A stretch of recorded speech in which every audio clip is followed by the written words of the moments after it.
Today it's all about the Toms, talking about moving from a fixed mindset to a growth mindset. For over 20 years, I've dedicated my life to bringing you the very best selling, marketing, and business building strategies to keep your business thriving. Get ready to experience the success you've been searching for. Welcome to the Tom Ferry Show. Hey everybody, welcome to the Tom Ferry Show. Super excited to have the world famous Tom Bilyeu with us today. Tom, for maybe the 15 or 20 people out there that are watching on YouTube, our coaching clients that have not been exposed to you, one of your interviews, Impact Theory, take a minute and just give them a little backstory. Who is this kid from Tacoma, and how did you get here? Yeah, that is a very good question. Sometimes I'm even a little surprised by how I ended up here. Started in Tacoma, went to film school at USC, graduated from film school, felt totally lost, had no idea how to break into the industry. This is back in the late 90s, where to even do a low budget film was going to be $100,000. I didn't know anybody with money. There was no one in my family that had that kind of money. To me, I was just telling somebody this yesterday, to me $100,000 was the equivalent of like $10 million. It was just an unattainable amount of money. Yes. So I'm totally lost, I don't know what to do, and that sends me very close to depression. And in that state, I'm looking for some other way to think, to believe, and while Carol Dweck had not yet written the book Mindset, I stumble upon the ideas that she'll end up coalescing into the growth mindset. And then when I meet these two guys who are very successful entrepreneurs, and I'd always promised myself two things when I was growing up in a morbidly obese family as a chubby kid in Tacoma, that one day I would have six-pack abs and one day I'd be rich. Yes. And those are my two promises. And so I meet these guys and they're yoked and they're rich. And so I'm like, hey! Yeah. So they were like, look, we're starting this new company. It's a tech company. Why don't you come with us? And because right now you're coming to the film industry with your hand out. And what you need to do is learn to control the resources, and then you can control your art. So I was like, wow. Hold on. Control the resources and you can control your art. There's just little nuggets that you're saying that I know a lot of our longtime followers are probably taking notes, and you're talking fast, and I love it. Okay. Yeah, sorry. I actually prize speed in speech, so keep up. No. I love it. I'm the same thing. I'm like, put it on fast. But I want to go back for just a second. I know I'm interrupting. No, please. I remember watching an interview, or maybe it was a live talk, where you were talking about the experience of going away to college. Yeah. Right? So many of the people that are watching this right now, they are entrepreneurs, they're real estate professionals, or in the mortgage business. They achieve at a level that, compared to their competition, they are all rock stars. And yet, every one of them experience what you experience, and to a certain degree I experienced growing up as young people, that our parents maybe weren't as supportive, or they were supportive in different ways. You told a story about your mom, like saying, go to college, but she didn't really want you to go. Yeah. Well, share that little message, because there were so many insights in that conversation, and when you finally left and what it was like. Right. Before the six-pack abs and everything else. Sorry. Yeah. So when she was sending me, when I was supposed to go to college, I had this moment of panic. All of my friends stayed in state. There was only one kid from my high school that left the state. And so I kind of wanted to go where they were all going, even though I wanted to be a filmmaker. And so I hit a roadblock in the process of actually getting into the school. And I said to my mom, well, maybe I should just stay here and go to the state school. And she was like, absolutely not. Like, you've got to go chase your dreams, and literally kicked me out of the nest. Yes. Now, as soon as she kicked me out, she spent every day after that trying to bring me back. So one day, this was probably, 7 years ago, I said, all right, you're still trying to get me back, like almost 20 years later. Yeah. Like, you were the one that kicked me out of the nest. Like, I never would have left. Yeah. And she just, with no malice whatsoever, was like, I always assumed you would fail. And I was like, whoa, because my mom was always my biggest cheerleader. Yes. And by that point, I'd had a lot of worldly success. Yes. So I had to laugh. I was like, wow, that was your strategy. She was like, absolutely. I did not want you to ask what if. Yes. But she was like, in high school, you didn't show any signs of success. You were so lazy. So she was like, I just assumed you'd go to college, you'd fail, knew you would at least had tried it, and then you'd come home. Yeah. And I was like, whoa. And I said, Mom, thank you. That is a gift. Like, to know in retrospect that you doubted me, but you were always encouraging, always pushed me, like really believed in me, my biggest cheerleader, but that even you quietly assumed I would fail. Was because that's how I felt about myself in every respect except one. Yes. And the one was I had ambition. And so knowing that, like, this has definitely been an against the odds success. Yes. So back to the story of meeting your first partner. I love that story, and that was For the record, that was just for me. All right, so back to the story of meeting your partners. Yeah, so they were entrepreneurs, and this is really, I mean, now entrepreneurism is so hot that I bet most people know how to spell it, but I didn't even know how to spell it. So I kind of had heard the word, literally, like people need to put me in context. Yes. I am not a born entrepreneur in any way, shape, or form. I meet these two guys, they give me a key piece of information, which is you're coming to the world with your hand out. And I was like, actually, that makes a lot of sense. And so they were like, dude, just come with us and get rich. And I was like, yeah, go with you, learn business, get rich. This sounds easy. Yes. And so literally, we were on an 18-month timeline. They said it'll take us about 18 months to build this new tech company up and sell it. So I was like, yeah, cool. 18 months, of course, turns into 8.5 years. Yes. An emotional crisis around year 6 where I go in and quit, and I'm just like, this is ridiculous. I can't do this. So we were building this technology company. I didn't care about it. I spent every day showing up, chasing money. I was only thinking about money, and it was just a grind. And I was working literally around the clock. So not taking days off. Only thinking about money, and it was a grind. Yeah, 100%. I know that's going to show up later in this conversation. Yeah, for sure. So what was the tipping point? Of realizing I couldn't do that anymore? Yeah. Emotional devastation. Like pain is amazing. Pain is powerful. Pain is a direction pointer, a compass, I think they're called. Yes. And most people break, and the pain becomes too much, and they just let themselves slip into that lethargy that then ultimately evolves into a depression, and they never stop. Pick their head up and say, what the hell's going on? That at least I knew I wasn't willing to do. So as things were getting really bad, and by that I mean you wake up on a Monday morning, you absolutely dread your life. When you go to bed on a Sunday night, it's nothing but misery. You're living for the weekend. That the literal geography of the office, like there was a cloud over it for me. So as I would drive into Marina Del Rey, it's beautiful. And as I would drive in, I was just like, oh God, like I dreaded it so much. And these two guys who I used to consider two of my closest friends, now I was like, I don't even want to see them. I don't want to be around them. Like they're totally associated with that for me. So I said to my wife, I want to feel alive again. That's it. Like that was all I understood or knew. I just want to feel alive. I want to do something that, I didn't have these words at the time, but now I want to do something that gives more energy than it takes. And so I wasn't going to quit. I did quit. I walked in, I said, here's your equity back. By that point, I'd earned equity in the company just through sweat. And guys, I'm moving to Greece. This is all true. Moving to Greece with my wife, who is Greek, and I'm finally gonna like really learn the language. And I'm gonna write, and we're gonna like cut our expenses to the quick. Thank you guys so much. Like, trust me, you could sell the company for $1 billion tomorrow. You will never hear from me. I'm not one of those embittered guys. I'm leaving because I am unhappy. And so that was the breaking point. I just knew I didn't want to be unhappy like that anymore. So what switched? Because you stayed for obviously a few more years. I did. So I'm literally driving home. So imagine that. They're sitting there like, what the hell just happened? We'd been working together for 6 years and built a company. On paper, I was a multimillionaire by that point and literally gave it all back. And so they were just like stunned. And so I'm pulling into my driveway. I am on the phone to my wife and I'm like, I did it. I quit. We're moving to Greece. This is it. Yeah, 100%. You feel like the weight has been lifted off your shoulders. I'm like, this is amazing. We're off. And I'm like, hold on one sec, they're calling through. And I take it and they say the now famous words, look, we could do this without you, but we don't want to. And so we end up going out to dinner, and at that point I had nothing more to lose, right? So I had felt like it's really weird the way that a community will shape your mind. Like no matter who you are, like I don't fall to peer pressure, but when you agree to a belief system, you will get sucked inside of it. And the belief system was we do whatever it took within our code of ethics to build this company and make it profitable.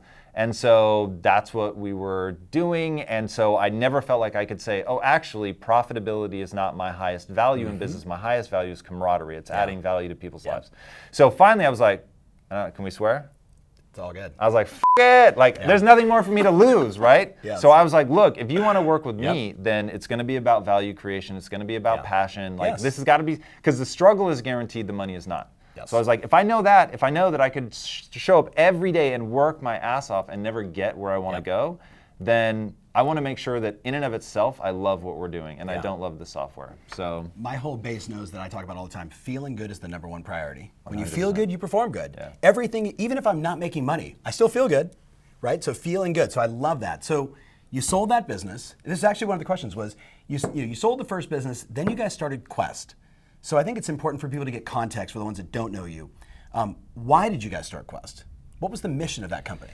Well, the mission was to end metabolic disease. And the reason that we started it was literally an ongoing part of that conversation. So if we're going to work together, it's got to be about passion, value creation, community. I kept saying I want to be myself. So we didn't have the words authenticity and transparency, which people talk about now. But back in whatever 2006, when we were going through this, nobody was saying this stuff. And so Quest ends up being really a reaction to the way that we had done business before. So as I'm saying all this to them, they're like, we actually agree. So let's find something that we can all do and love and be passionate about. And for three very different reasons. But if you look at a Venn diagram, the area of overlap was nutrition. Got it. And so me, I grew up in a morbidly obese family. I wanted to save my mom and my sister. And I knew that telling them to eat less and exercise more wasn't going to work. Like, look, it works for a narrow band of people. And that's how I lost 60 pounds and have kept it off for 10 years. And it will work for anybody that's willing to put in the work. But especially with what's going on in the microbiome, like you may have just either genetic or epigenetic disadvantages that are going to make it brutally difficult. And then even if you don't, it's still hard.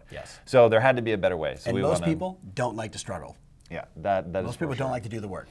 That is for sure. So you guys start this company, and I think the number was 57,000% growth. Like number 2 all time on the Inc. 5000. Number 2 that year. I don't know what it would put us all time. But. So you start a company based on fun and values and camaraderie and community. And you end up building this monster business. Was that the origin? Or, I mean, the product had to be great. The marketing had to be great.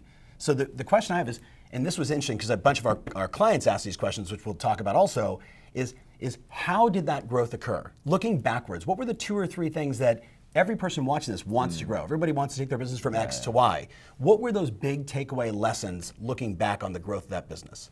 Well, let me give you really tactical stuff. So the fluffy stuff, like you guys are going to get plenty of that. But so we broke the business down into 3 areas. So there was product, process, and people. And so each one of us had one of those areas. So one of my partners was just way deep into nutrition. Like I consider myself a nutritional influencer, not a nutritional expert. He was a nutritional expert. The other one was literally an Iowa farm boy, and he knew how to, because what we ended up doing was, so we had 57,000% growth, which is impressive, but it's freakish and unheard of when you think about the fact that we were our own manufacturer.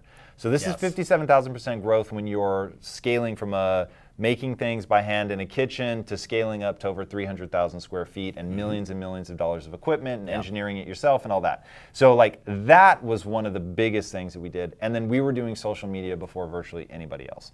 So when people were like, oh, is Facebook a distraction? We were literally building a studio inside of our company and saying content creation is the only way I can see to add lasting value.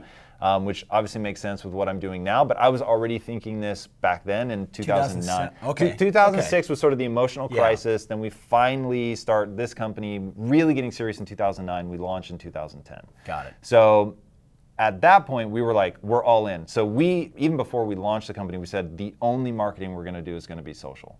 And so that was at a time where nobody was doing that. So that you certainly allowed weren't us betting your company on it. Correct. So what were the early findings of that? Like if you're, every one of these people I've talked to about content creation, they met Gary Vee in 2009. He was like, you need to do your own real estate show at 5 o'clock every day. So they've been very blessed to be super exposed, but you basically built $1 billion business. So looking back on some of those social strategies, what were some of the key things tactically you did that you'd recommend for every one of the people watching? Yeah, so here's the thing, and oh man, this is so, I'm gonna move quickly past the fluff. You need to fall in love with your like adding real value. But like, I mean that on a neurochemical level. Like you actually need to seep yourself in saying, so we were talking before we started. So I do these things I call endless Q&As. So if I'm invited to speak, which I'm going to be speaking to you guys in January. If I'm invited to speak, my promise to everybody is I will stay until the last question has been answered. So I've done this for 11 hours before without taking a bathroom break, nothing. I stand there for 11 hours straight and answer questions. And I do that because I want people to understand, like, I'm prepared to really add value to your life because I've actually fallen in love with the notion of what I call pulling people out of the matrix. Which is we're going to get to that. Right, limiting belief system. So getting them to shuck that off. So once you fall in love, then it's like, okay, what does your community care about? So oftentimes your marketing isn't going to be just your product, but we gave a lot of product away that was huge. So if you can build a business by giving away your product, that's a really great place to be in. So we did a lot of that. And then we did a huge influencer strategy. So we were going out to people that we knew would understand our product, we knew that we were doing something different. Having a good product is paramount. You have to have it. And so we had a great product, we sent it to those people, and we didn't ask them to say anything specific. So a lot of people would send a contract and say, hey, we need you to make this many mentions or whatever in exchange for a free product or whatever. We didn't do that. We said, here's a ton of free product, give it away, eat it, whatever you want to do. Tell us what you think. Tell the world what you think. Even better. So if you hate it, tell them you hate it. Like, that's very okay. We just want people talking about it. Yes. And so we believed in it enough that we thought, okay, on the vast majority of people, let's call it 98%, are going to say something positive. And so we just asked them to say something. And so we not only gained a reputation of having a good product, we gained a reputation of not trying to like hem them in. And that, because we got like intuitively what influencers were about, which is that you have an authentic relationship to your community. So put me back in context. So I'm rebelling against the being a slick marketer, using fear tactics to sell, like people are stealing information from your company, you know what I mean? Which is where we were. So I was like, man, forget that. Like I remember the first time somebody found a hair on their bar. And I remember they sent a photo and I was like, oh, that's gross. And so when I wrote them back, I said, that's really disgusting. Like, I'm horrified for you, and I'm horrified for our company, and obviously we're gonna need to do an audit and all of that stuff. And they published that on the internet, and were like, if only every company would act like this. Because I didn't say this is somehow your fault, or like dodge the blame. I was just like, that's nasty. I can't imagine, like, I know what that's like, right? We've all had like a bit of hair. Please don't send that to me. Throw it in the trash. 100%. Yeah, exactly. So people were like, God, like these guys are really just doing business differently. And the irony, when we started, we didn't know if Quest would be us throwing away the money that we'd made in software, or if it would work. But we ended up, Quest made more in a single day than our previous company made annually. Wow. So it was like, I mean, it's crazy. So yeah, taking care of people is just huge. Evangelize with your customer support, that's massive. Don't just treat them well, actually evangelize them. Where you know when they hang up with you or they get done with that email, that they will not be able to stop themselves from telling 10 people about you. Because they're just like, this is unreal. One of my favorite things was we had somebody write in and say, you guys left the package on my front door and my dog got out and ate it, I want a refund. And I was like, we didn't leave the package on your front door, that would be FedEx, and then we didn't let your dog out, that would be you. But I know that's not going to evangelize you. So we said, absolutely. In fact, we're going to refund you and send you a replacement, because we knew just going over the top that. And I read, I think it was about Best Buy, because they had like a really aggressive refund policy. And they said, look, there are what they call demon customers who are just abusing the system. But if you take care of them, you'll inadvertently take care of everybody else. And so I was like, yeah, I know some people are taking advantage of us, and it doesn't matter, because that way you can really help the people that care the most. So we talk a lot with our members about, we believe that it's always about solve the biggest problems that customers have. Create content that answers the questions that are going on. Be the hub. Be the voice of reason for them. Don't always be like, hey, do you want to buy and sell? But instead, like, just bring value every single day. Bring value every day, and inadvertently, you're going to get referrals and you're going to get positive reviews. So we live in this sort of review-based culture, right? Starting in maybe 7 or 8 years ago, Zillow, the company, is one of our, they sponsor a bunch of our events, have been friends for a long time. So they say, we're going to launch reviews. What do you think? And I was like, yes, 1,000%. And early on, agents freaked about that level of transparency that you're talking about. And today, they do. So Tom, one of the reasons why you want to sell your home with me is I have 93 reviews on Zillow. So there were so many lessons in that conversation. I want to switch gears. You talk about, and I'm probably misquoting this, but in the opening of the impact theory, you say, everyone has potential, but having it is not the same as doing something with it. You have been exposed to all these extraordinary thinkers, athletes, rock stars, but they all are doing something with their potential. If I asked you, what are the 2 or 3 most important ahas from all these interviews you've done, what would they be?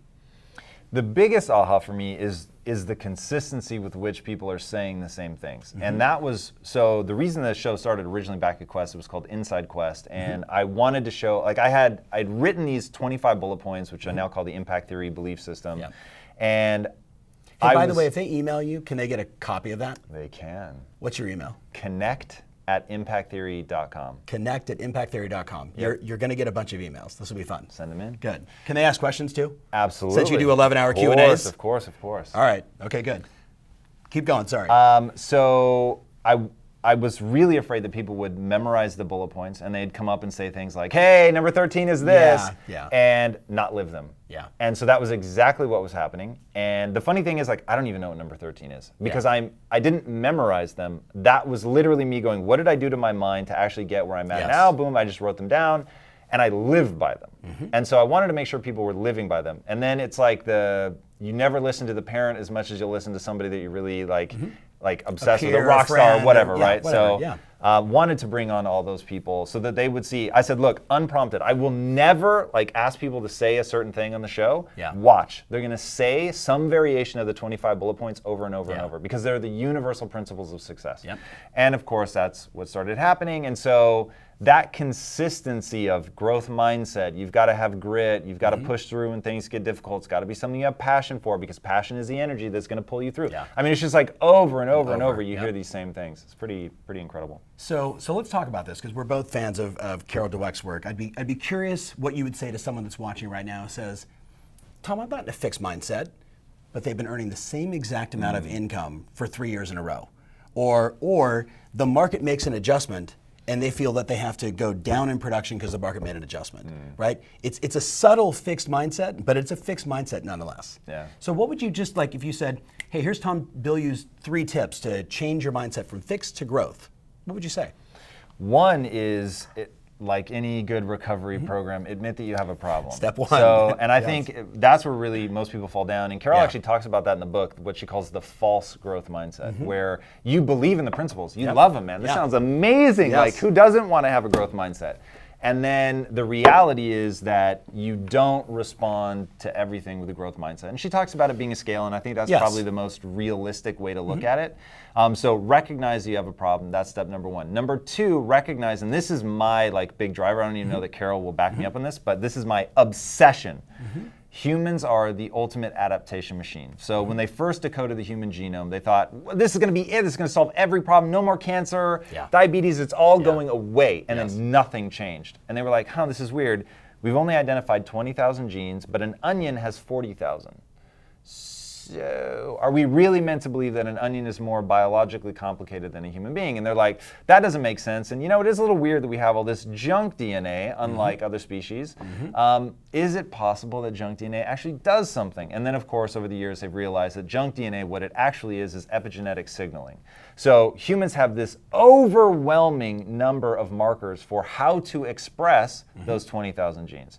Is it a little? Is it a lot? Is it on? Is it off? So that introduces a level of complexity and nuance that just has never before been seen in any species. So what we do is adapt. And that's why you can find our species at anywhere on the globe, unlike any other species. So also, think about a horse when it's first born, right? It can walk immediately and run. Whereas humans are a lump of flesh for over a year. I mean, literally, when they're born, they can't hold their own head up. So you've got 2 options if you're nature. 1, pre-program everything, but they have no variability. They're not going to change.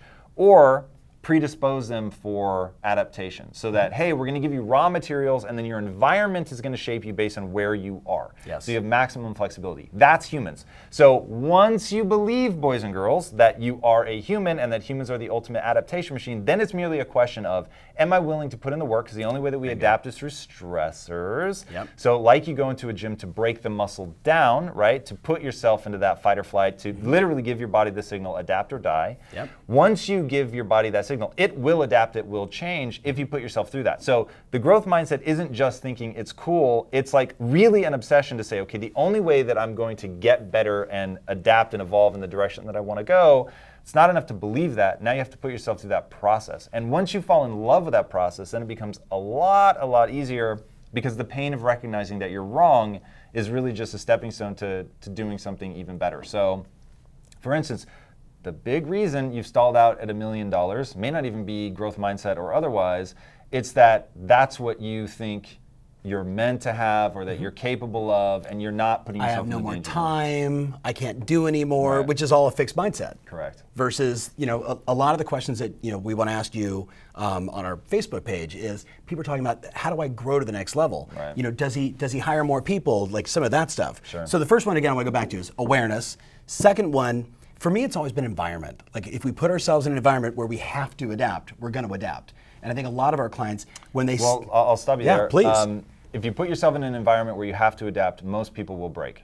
Really? So 100%. And if you've been dealing with high-level performers for too long, like, let me tell you, the vast majority of the universe break under bad circumstances. Fair. 99.8%. I mean, it's ridiculous. Yes. The number of people that go into a bad situation and they are stuck forever, or it literally just eats them alive. So think about the inner cities. I'm thinking about putting them in the right environment, the right environment to grow. Right? Whether it's a mastermind group or attending a training or just creating a better environment that's more creative in their workspace. Right? I'm not thinking about dropping them off in the inner cities. Right. But go there. So, well, the reason I use the inner cities as an example is it's taking people that haven't done the work to develop a mindset because they don't even know it exists, and then just looking at what does an environment do to that raw potential for adaptation. Yeah. And the vast majority, the inner cities are a black hole that literally they can't escape. And so you get very few people. So think of Jay-Z. Grew up in a very hard neighborhood, shot his own brother, goes into drug dealing as a way to get out, and then becomes a mogul, and I mean really just does incredible things in the music industry, and it's absolutely astonishing. Name 15 more. No. Right? You can't. No. So it's literally crazy when you think about the millions of people go through the inner cities and virtually nobody comes out the other side as a real success. So that to me is just a way to test the hypothesis of what happens to raw material when put in a bad environment. So now my thing is, if you don't do the work to develop the growth mindset, develop principles, have a belief system, even if I put you into that environment that you're talking about, most people will exit. So that honestly, that is the fundamental pursuit of my life, is to find out what can you do to prime people so that if you put them into the environment that you're talking about, that they don't run. Have you read Ray Dalio's Principles? Just started it. Oh my God, it's so good. Yeah. One of the most important books I've ever read, so everybody get on that. And he says 30% of the people that come into his environment, which is about total transparency, radical candor. The dot system and yes. 30% of them just can't. Flare out. So if 30% of even high performers can't handle radical candor, it's pretty tough. It's pretty tough. So environmental stress, putting them in the right environment. Most are going to break down and fail if they're in the wrong environment. I totally get that. Doing the work. One of the things that I've noticed in a lot of your interviews, so many of the people, David Goggins, right, who we had at our summit this year, was phenomenal. They talk about doing the work to change the mindset. Have you figured out any simple hacks or 2 or 3 principles that the average person could just say, I can take that on as a daily routine, which is a lot of the questions we got from our members, like, what's his daily routine? How does he stay so sharp? Yeah. So any insight there? Well, daily routine's easy, and we'll go to that. Let me give you one thing before that I think will really get you what you're looking for. So the number one hack in my life is what you build your self-esteem around matters. Yes. And this was one of those breakthroughs in my life where I was like, whoa, I realized, so I had been telling everybody from the time I was 11, that I was gonna be rich. Yeah. And so here I am, and I'm now working with these 2 entrepreneurs, and I'm fighting for this idea because it's mine and I wanna feel smart. I don't have that clarity at the time. I just know they're literally, that sometimes you have a voice in your head screaming at you, you're wrong, but you just keep plowing ahead. Yeah.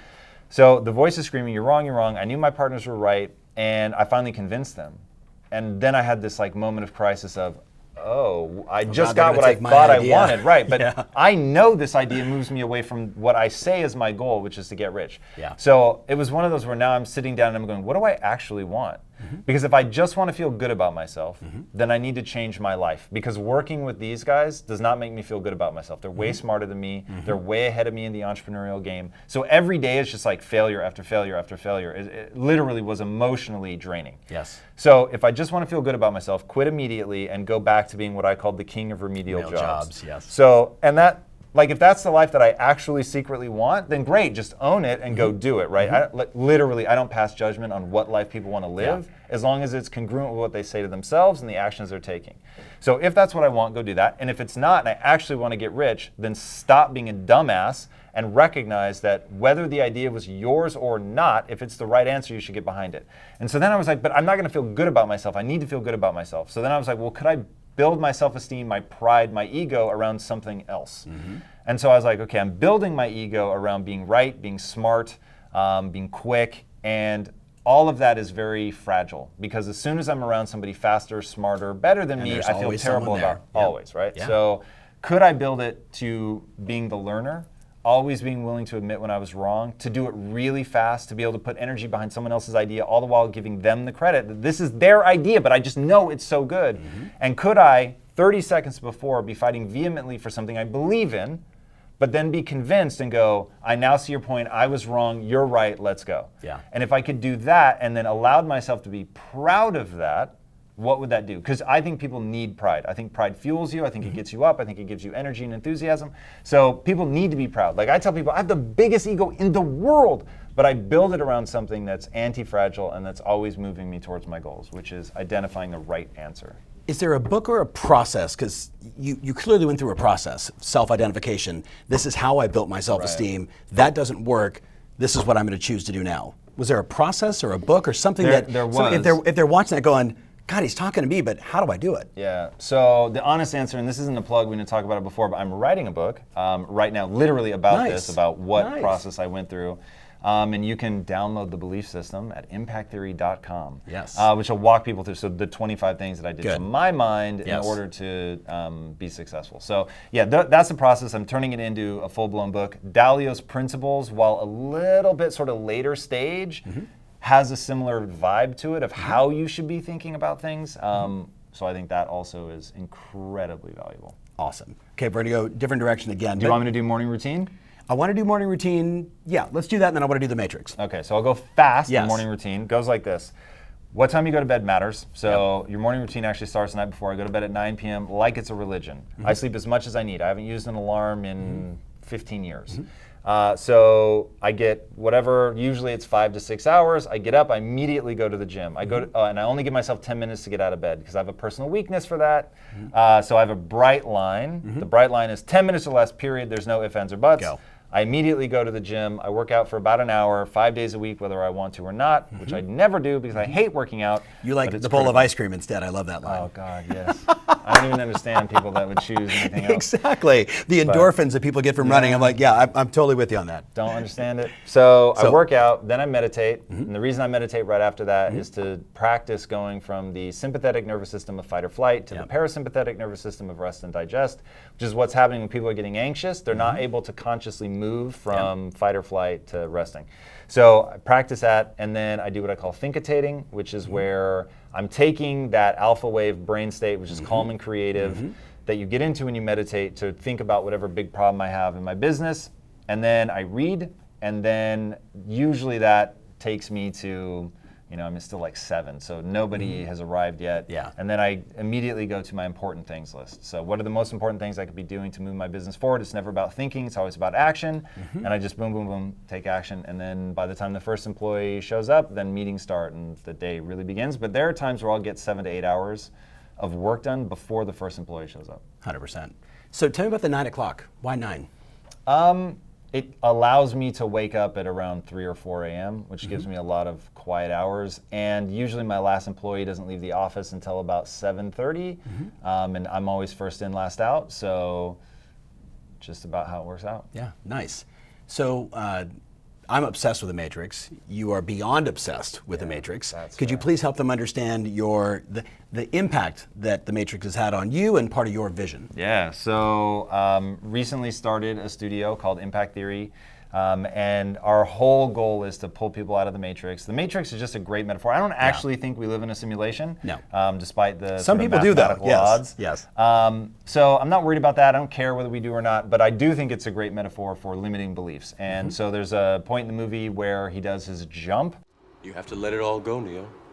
Fear, doubt, and disbelief. Free your mind.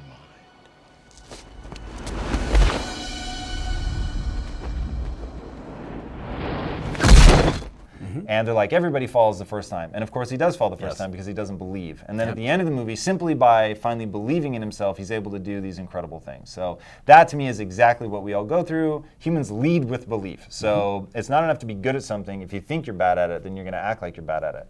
But if you believe you can learn, which is all anybody needs to believe about themselves, you don't have to think that you're already capable or extraordinary. You just have to believe you can become capable of the extraordinary. So that you'll take that first step and really go down that path. So that movie to me is the perfect analogy. And it gave me the framework to begin thinking about my own life. In the movie, there's a sense of Neo saying, I could do more, I could be more, but like I'm trapped by something and I don't know what that something is, which in the movie, of course, ends up being the Matrix. For me, I had that same feeling. I was like, I could be doing more with my life and I don't know what's holding me back. I literally didn't know. It wasn't like I had all the clarity. There was no YouTube back then. Nobody's telling me, it's your mindset, kid. Exactly. Like, so I literally had no idea. So finding that and realizing it, and I believe that we can, on a global scale, impact people's belief systems through media. And right now, media is all over the place. So I want, through social content, of doing exactly what we're doing right now, which is right on the nose, talking about it, which is the equivalent of eat less and exercise more. It will work, but for a very narrow band of the population. And then there's movies. Go to be entertained, but the characters that you look up through go through that traditional, hero's journey struggle, and they learn, and they go through the emotional crisis, and they come out the other side, finally believing in themselves and able to do something. So I think by only telling one kind of story, we can pull people out of the matrix by giving them a more empowered belief system, even if they're not looking for it or even antagonistic against it. It's interesting you're talking about belief system, and they want to be extraordinary, but the question is, can you learn to be extraordinary? And I love that because I'm all about cause and effect. Too many people are focusing on, I want the effect, I want the result, but they're not willing to do the work. Right. So I love that. That's just a great little distinction. As we get near wrapping up, if there was just one message, let's say this, 100,000 real estate agents around the world watch this, what would be the one thing you would want to share if they never got a chance to read a comic book from you or watch a movie or see something on television? What would be that one message? Yeah, my one message is something we've already talked about, which is what you build your self-esteem around matters. So I'm going to give you something else, which is embrace, you had David Goggins, embrace the suck, right? Yeah. And the only people that are really going to succeed are the ones that find the power in that realize that for the human animal to adapt, to grow, to get better, you've got to be willing to suffer and push past the pain point, the difficulty, the boredom, which is something a lot of people don't see coming, to be able to push through all of that because you want and believe in that thing and you're trying to create so much that you'll, to quote Shawshank Redemption, you would literally crawl through a river of shit to get to the other side. And finding that thing. And I don't think most people are actually excited by the vision of their own future. And because they're not excited, they're actually not trying to make it happen. Can we talk about a dirty secret? Yeah, please. Most of you don't want what you say you want. Like, they don't. And like deep down in them, there's something that could be, and this is the problem, it could be an ember of something that could turn into a raging fire. And they think that they're going to dig around and uncover a raging fire. It doesn't work like that. You build a raging fire through a process. Most people aren't excited enough about their future, which is why they don't have the energy to push, which is why they don't have the desperation to find the path, because they're not excited enough by it. So if people took the time to develop that excitement, they really would be able to do something extraordinary. And if you haven't done what you want in your life, it's all your fault. There it is. Personal responsibility. 100%. Boy, I got to tell you, this is going to be a talked about show. This was very insightful, very powerful. So I have a prediction. I think there's going to be a lot of comments. I don't know if you ever, you're on YouTube all the time, you should absolutely jump in and see what people are saying about this. But I want to just say to everybody watching right now, this is probably one of those you need to, hit the rewind button on YouTube and watch it 6 or 7 times. And then I would encourage you to think about who are the 2 to 3 people that matter most to you? Who are the people that have always been a positive light for you, but they're stuck. They're stuck in the matrix. They're stuck in a fixed mindset that maybe watching this video would be just that thing they need to unlock and to become free and to really become happy again. And boy, if you gave them that gift, that'd be pretty awesome. So Tom, thank you so much, man. I really appreciate your time and sharing. And hey guys, remember always your strategy matters, and now more than ever, getting out of the matrix, that's what rules. Hey, you're the kind of person like me who's always looking for great stuff, new ideas, innovation, and ways to improve my life and my business. Check out the link below at tomferry.com/agent-tools, because I've got lots of great stuff for you there. Hey, thanks so much for watching. If you want more of this, make sure you subscribe to our channel.